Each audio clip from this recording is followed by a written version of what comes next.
So ngayon po mga kabayan, dahil gaya ng sinabi ko, hindi ko na maantay yung isang linggong pag-ibig bago balik niya kay Oming yung mga gamit. Ako mismo ang mag-alam doon dahil nung kahapon pinuntahan ni Makoy, walang makausap na nanay, yung anak lang nandyan.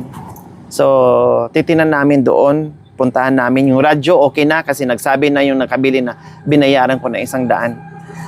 Okay, sige. Kuya Oming, punta tayo ulit doon sa folding bed saka yung Durabox. Ha? O tara. Dito tayo daan. Tara. Kayo po mauna kasi kayo po nakakaalam. So punta kami doon mga kabin. Hindi naman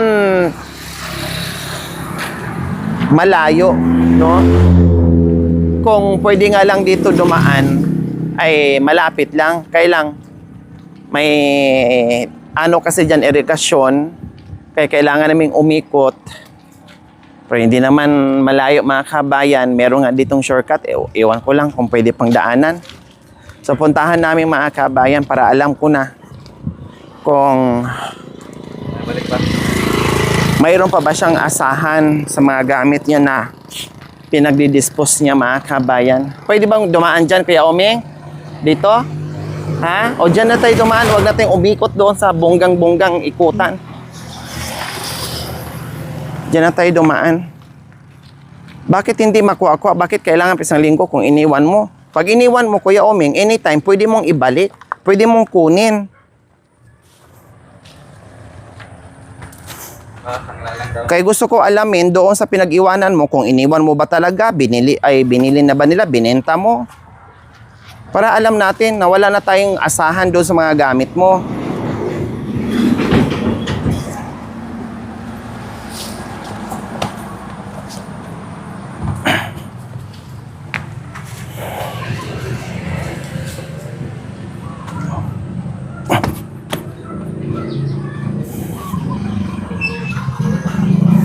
Akala ko natuto na kayo.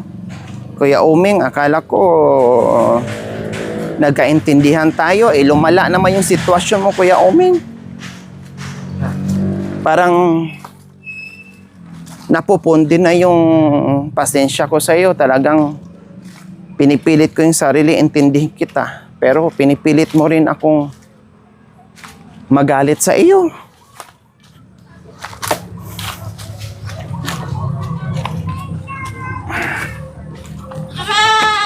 Saan po? Saan po kayo nagdala ng Durabox? O saan? Saan? Ito? May tao dito. May tao. Tao po. Tao po. Ate. Bukas naman mga kabayan. Ate?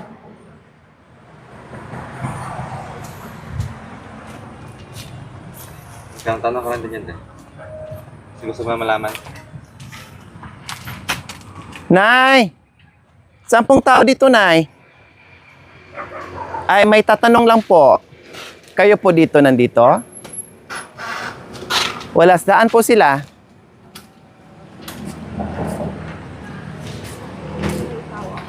Yung babae? Ay, yung lalaki, pwede pong pakiano na na may tao? Nandito.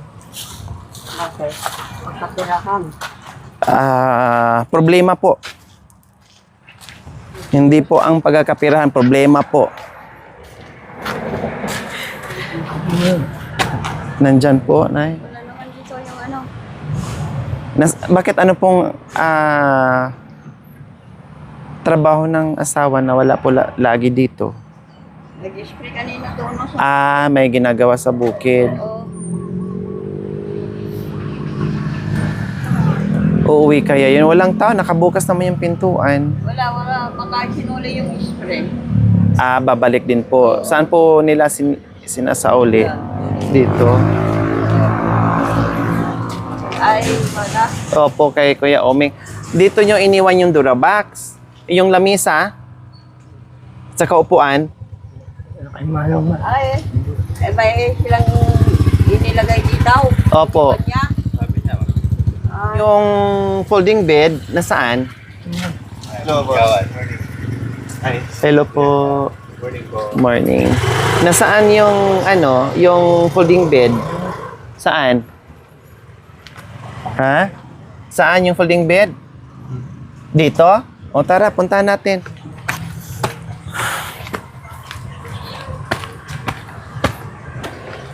So ito yung sinasabi ko mga kabayan, no? Ito, kilala ako sa mga tao dito mga kabayan. Kasi itong pagitan, ito lang pagitan namin, no? Isang barangay lang po kami mga kabayan.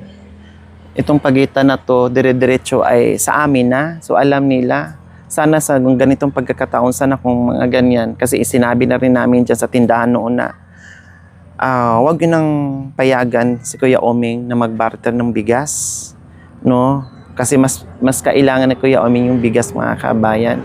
So nasabihan naman namin at hindi na nagawa ulit yon ni Kuya Oming dahil alam na, no, na pagsabihan na po namin yung may-ari ng tindahan.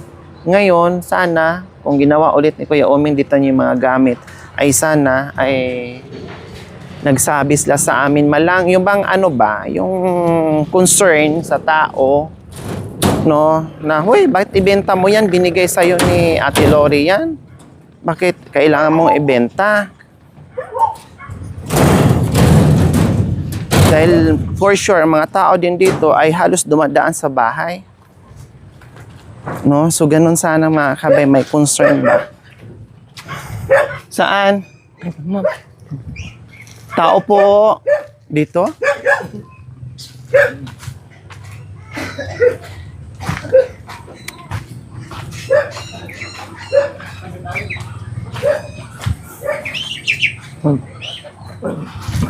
Teka, magtao po ka Kuya Oming, huwag ka munang umano dyan, pumasok.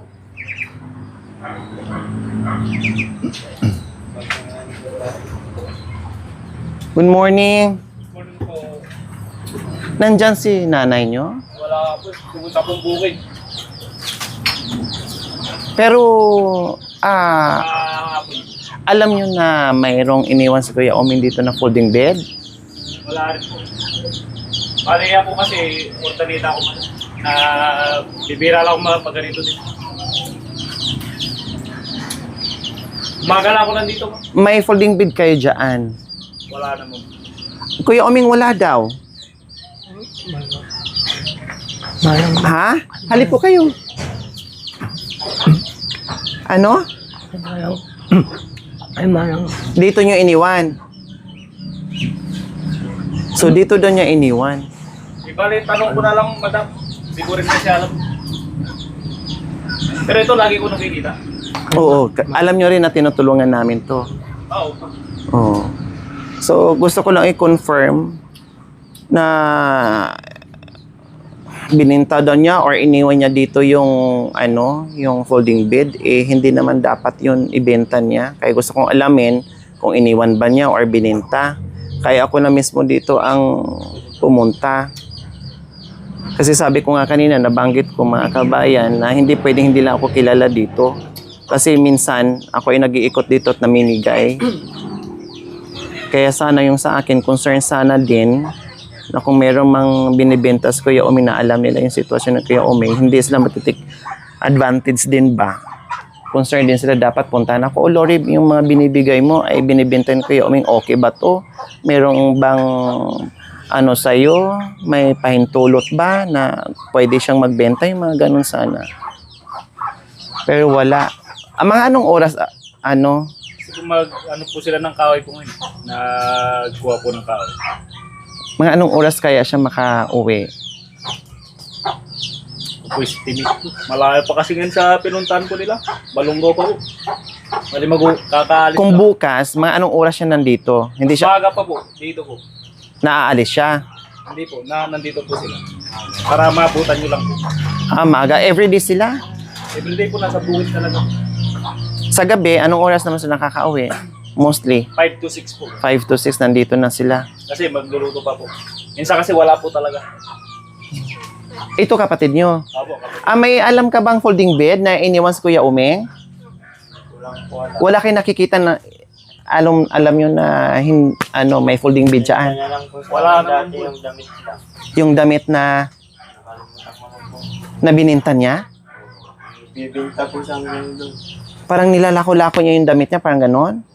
Pero yung folding bed wala. Pag kung hindi na namin binibili, binibigyan ng pera pero bumabalik pa rin po. O tama yun, sana yun yung dapat.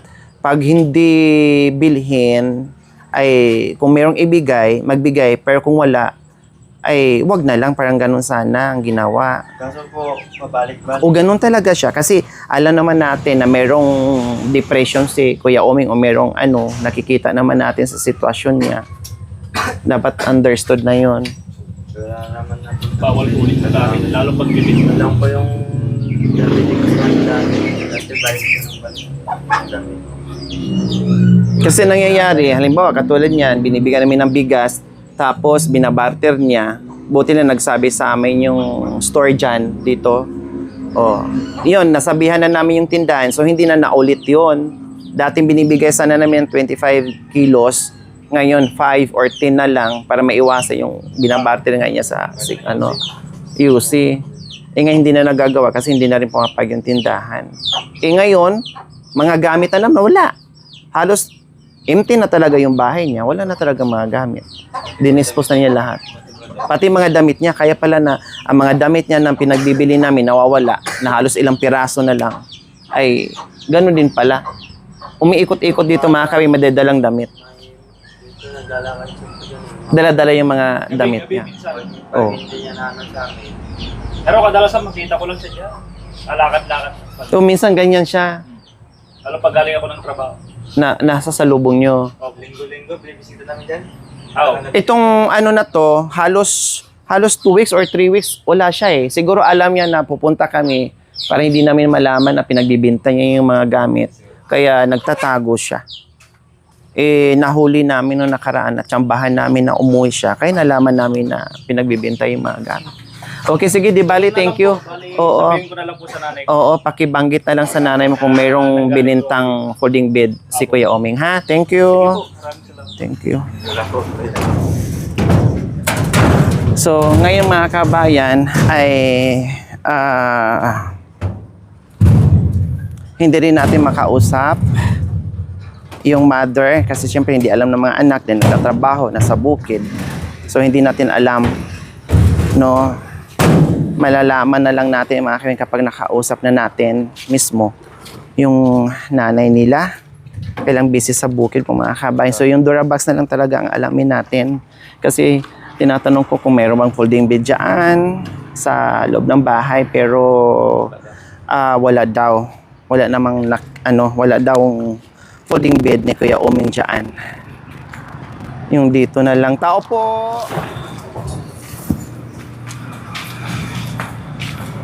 Te, walang tao dito, te? Dito sa yan, oh. Ay, sa bahay niya. Oo. Ewan ko po. Ay, yun o, yung naka ng stay ata. Ay, sabi niya walang tao. Siya pala yung may-ari? Diyan? Oo ata eh, kasi kasama nila. Bakit po? Itanong ko lang sana yung Durabox na iniwan doon ni Kuya Oming. Hindi ko alam, kaya ako ang pumunta kasi hindi ko alam kung ito ay binenta or iniwan. Binenta niya. Magkano sa pagkakaalam nyo, te? Magkano ba yung sinabi? Magkano ba binili ng 200 ata? Idora Box. Kasi iniwan lang. Bininta niya po. Binenta niya 200. Bininta po siya kahit bigas po. Nagbibinta Oh. So, confirm na ngayon, kaya nga ako ang pumunta dito kasi Pag po pumupunta siya dito, bibinta siya bigas. Ay, wala kaming pera. Hindi kami na Tapos alis siya. Saan siya nagpupunta? Kung saan niya bibinta yung bigas. Bigas, mga noodles, kape, ganyan. ay, yung mga binibigay kong groceries, pinagbibenta din niya. Opo, kaya nga po ako. Buti pa ito, nagtitinda ng mga kasi tayo, wala mang Tapos siya nagtitinda. Binibinta niya po. Sabi nga dito sa itong unang bahay, Apo. ay minsan sa gabi, pati yung mga damit niya, Para bang binabahay-bahay niya, nilalako niya, dala-dala niya kahit gabi, mga kabayan. So yun yung problema natin ngayon kay Kuya Oming. So confirm na natin, kahit wala yung may-ari at alam ni ate na bininta pala niya ng 200. Opo. 200 pala. Kung ano yung... Bakit daw bininta niya? Ate, na binibigyan naman namin ng Yosef pa din ang problema. Kako nga, pasalamat na lang siya kung pagkain siya. Kaso nga lang, pinibigyan niya sa... Pagkain, bigas, pati Yosef niya binibigyan ko pa. At saka nagtatrabaho naman siya, nagsa-sideline, kumbaga. Opo. Kumikita siya. Pinipinta niya eh. Kako nga, buti ito, kako. Tinutulungan siya, pero yung mga gamit niya ay naano sa kanya, binibenta niya. Yung mga damit niya ngayon, halos walang natira. Wala po kasi Oh. talaga. Pati tsinelas niya po, pag ano ito, sapatos, Ibenta. Wala. binibenta niya. Dahil doon sa sigarilyo, sa bisyo niya. Opo. Sige, te. Thank you. Opo. Ay, nay. Thank you, tia. So, at least alam na natin, wag na natin antayin kasi nasa bukid na. So, masayang yung ating oras. Gano'n naman din ang sasabihin na nabenta na ng 200. So, wala nating aasahan sa lahat ng mga gamit ni Kuya Oming. Confirm na hindi lang pala niya iniwan, kundi binenta niya lahat ng gamit niya. Hindi lang mga gamit ng bahay niya, mga kabayan, no? Pati sapatos, tsinelas, no? Yung mga grocery natin, may bit-bit na noodles, bigas, at kung ano-ano pa, kung anong mga dilata, no? Ay bit-bit niya para ibenta, para pang-use. So ngayon, yan ang sinabi ko nakaraan, stop na rin tayong magbigay para stop na rin siyang magbenta sa mga binibigay natin sa kanya na mga groceries at kung ano-ano pa. Dahil wala naman din mangyayari. Gutom naman din ang aabuti ng mga kabayan. Diba? Gutom naman din. Gusto pala magutom ni Kuya Oming, okay, sige. No? Okay, sige. Ganun naman din, kahit bigyan natin ng 5 sakong bigas yan, punuin natin ang bahay niya, no? Ay masipag naman siya maglako, magbenta sa anumang mga nare-receive niya. Tapos ang ending, magutuman naman din siya. So wag na natin bigyan. Or yusin na lang ang bilhin natin, no? Or yusin na lang ang bibilhin natin, isupply natin sa kanya every month. Isang kahon, no, dusi-dusi ng rim na tabako, mga kabay, nang ibigay natin ni Kuya Oming. Biro mo, inaayawan na siya ng tindahan kasi alam na ng tindahan na ganon ang nangyayari. So hindi siya uubra sa tindahan, mga kabay, hindi na tinatanggap yung mga niya, yung mga binibenta niya. Siguro, hindi siya obra sa tindahan, mga kabayan, ay pumunta na naman siya sa ibang, sa ibang mga bahay-bahay. No? Hindi natin alam, mga kabayan, baka nandiyan lang, nagtago lang, or sabi nga kanina, saan yung bahay dito? Yun, yung dumaan kanina, may dalang So, hindi natin alam, nagtatago lang, ayaw humarap sa atin, nahiya siguro, or ayaw na rin lang ibalik dahil binilin na nila, or whatsoever, kung ano na mga kabayan. Alam nila, di ba, tinanong ko, alam nila na ako ang nabibigay, alam nila na binibigay at sinusuplayan. Swerte nga daw dahil binibigyan sila, pero bakit ito pinagbibenta ni Kuya Oming? Kahit gabi, walang patawad si Kuya Oming. Binibenta, lumalakad at bibenta. Bakit po, Kuya Oming? Bakit po binibenta niyo po yung mga gamit niyo para lang sa UC? Ano pong nangyari sa inyo, Kuya Oming? Bakit po? Ma'am. Ha? Ano po? Imbes na pagkain nyo na, naging bato pa. Imbes hindi kayo magutuman, lalong tuliro ang utak nyo dahil may pagkain kayo, pinapalit nyo lang sa usok. Kaya lalo kayo nagugutuman. Ang akala ko, kaya nga ginagawa namin yan para hindi ka magutuman, para hindi yan matuliro yung utak nyo, hindi mablangko yung utak nyo. Pero gano'n din pala ang ending. Mas nabusog ka sa usok ng sigarilyo. Pati mga damit nyo, wala na. Oh, buti ako ang sumuyod dyan, nagtatanong-tanong.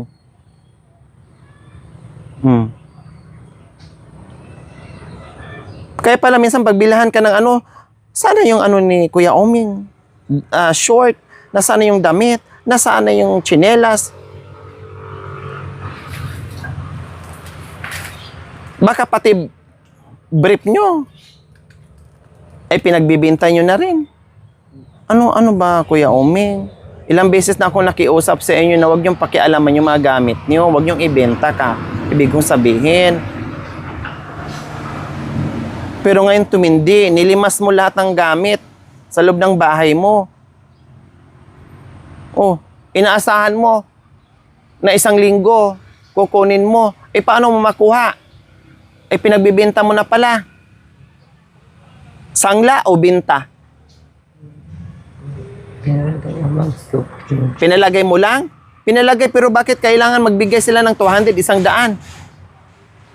Dapat kung binilin or iniwan, walang kapalit na salapi. Kasi nakikiiwan ka lang. Bakit kailangan mo iwanan sa mga bahay-bahay? Meron ka naman sariling bahay. Bakit kailangan mong iwanan sa mga bahay na may bahay na meron ka naman sariling bahay? Nakapag-confirm na rin, ibenta si Joan. Oh. Tapos, kinonfirm ko na lahat na nagbibenta ka talaga ng mga gamit. O anong gagawin mo ngayon? Pati bahay mo, ibenta mo na rin. Ha? Ibenta mo na rin yung bahay mo. Ang pagbenta mo ng bahay mo, kasi di mo naman lupa yan, ibenta mo ni Tatay Glenn. Bukas, ha? Tapos balik ka doon sa puno ng mangga. O kaya dito ka na lang kaya sa may tubig.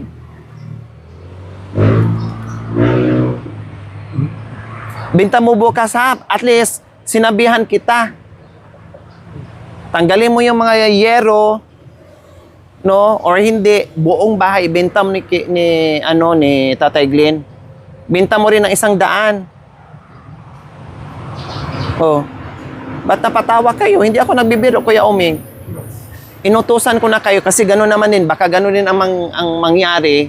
So ngayon pa lang, inutusan ko na kayo. Ibenta nyo na yung bahay at bumalik kayo doon sa puno ng mangga or kung saan man kayo titira. Kami para kaming timang sa kahanap sa iyo na mahuli namin kayo para lang mabigyan. Minsan sinasabihan ko na lang, bakit hindi nyo na lang ihulog yung pagkain doon sa bintana or doon sa bahay ni Kuya Oming. Pero nakakandado eh. Hindi pwedeng iwanan sa labas kasi siyempre, imbis para sa'yo, manakaw ng iba. Dahil baka ako ay busy at magutuman, walang pagkain, ihulog nyo lang sa bintana. Bahala na.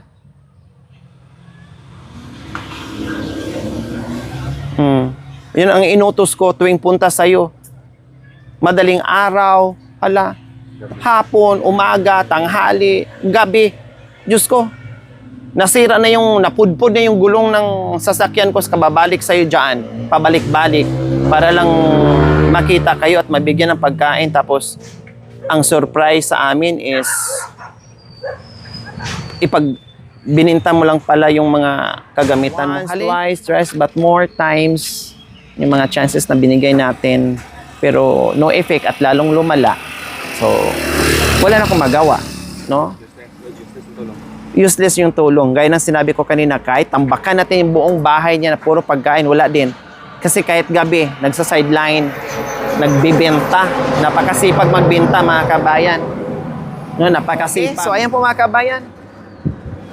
Kahit maaga, pero wala. Mahina ang aking loading ng utak ko. Mahina ang buong katawan ko, pati kaluluwa ko, tulog. No, hindi ko nga alam kung si Lori pa rin ba to ang naglalakad ngayon. No, hindi ko alam mga kabayan. Feeling ko parang may sumanib sa akin na ibang kaluluwa na hindi ako yung naglalakad. Sa totoo lang. Nagkaroon ako ngayon ng amnesia mga kabayan.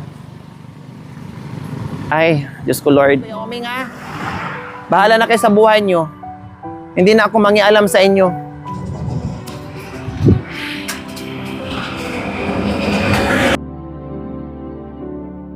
From the moment our eyes first met, Hindi lang pala bigas ang binibenta, pati mga story grocery natin.